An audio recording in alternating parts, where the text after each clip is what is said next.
সেবুকারি হাদিস নম্বর 4315, 18, 22, কমপক্ষে 6 বার হাদিসটা এসেছে।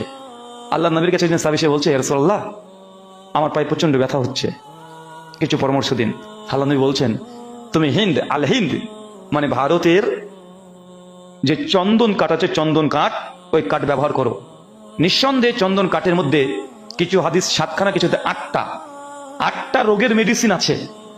নবী তিনি সেই সময় বলছেন আল হিন্দের কথা, যে ভারত এই উপমহাদেশ সাবকন্টিনেন্ট বাদে সাগিরের চন্দন কাঠ ব্যবহার করো, নিঃসন্দেহে 7টা রোগের প্রতিষেধক এই এক চন্দন কাঠ।